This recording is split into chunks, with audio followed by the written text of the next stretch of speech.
La prise en charge du patient en ambulatoire est optimisée du fait de la construction du service ambulatoire à l'intérieur du bloc. Les patients peuvent aller à pied en salle. Ils sont accompagnés par l'infirmière ou l'aide-soignante. La salle de réveil est juste à côté. Le circuit est court. Les patients sont pris en charge par la même équipe de A à Z. Donc ils se sentent en sécurité. C'est une prise en charge personnalisée.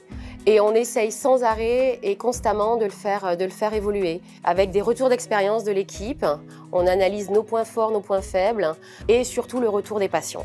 Donc l'intérêt de la consultation préopératoire est surtout de vérifier l'éligibilité du patient et l'absence d'instabilité dans sa maladie, afin de pouvoir le prendre en charge sereinement et de lui autoriser cette intervention en ambulatoire avec un retour à domicile le soir même.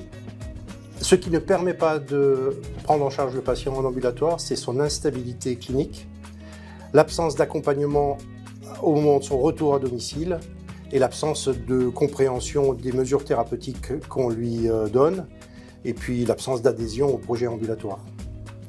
À tout moment, nous pouvons, en cas de problème, pendant l'intervention ou au cours de la surveillance, transformer l'hospitalisation ambulatoire en hospitalisation conventionnelle qui permet aux patients d'être surveillés par les équipes spécialisées dans un service de cardiologie. La consultation de pré-anesthésie sert tout d'abord à prendre en compte les éléments du patient, c'est-à-dire ses antécédents, de façon à pouvoir adapter notre protocole d'anesthésie. Et cette consultation sert également à informer le patient sur la procédure anesthésique, mais également sur la procédure cardiologique. Et elle sert enfin à rassurer le patient, ce qui est très important parce que ces examens de cardiologie en ambulatoire ne sont pas des examens douloureux, mais ils peuvent être très anxiogènes. Et donc, il est très important de pouvoir rassurer le patient en lui donnant les explications nécessaires. Ce qui fait souvent peur aux patients, c'est l'inconnu. Et le fait d'expliquer exactement comment va se dérouler l'intervention, c'est un élément extrêmement rassurant pour lui. La veille, j'appelle le patient pour lui donner son heure de convocation et quelques consignes telles que d'être à jeun et de prendre une douche. Le lendemain, il arrive, il passe par le bureau des admissions et il arrive en ambulatoire où je lui donne une tenue pour aller au bloc et je vérifie une première fois son identité. Ensuite, on se dirige vers le bureau où je vérifie la complétude du dossier administratif. Et ensuite, je le dirige vers la salle, dans une salle commune où il y a des box séparées par des petites cloisons et l'infirmière prend le relais. Une fois que le patient est installé dans son box en ambulatoire, je lui prends ses constantes, je lui pose une voie veineuse et on lui fait un électrocardiogramme préopératoire. Ensuite, c'est l'équipe du bloc opératoire qui prend le relais et qui le dirige dans le bloc.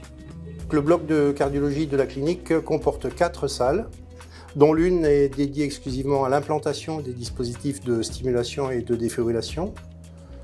La seconde est dédiée exclusivement aux procédures d'ablation par radiofréquence, en particulier des ablations complexes ou cartographie, anesthésie générale.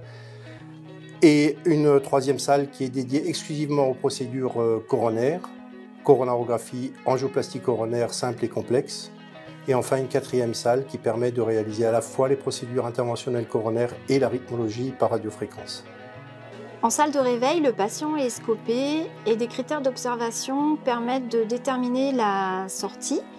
On établit ce qu'on appelle le score d'Aldrett, qui donne un score qui doit être supérieur ou égal à 13 sur 14.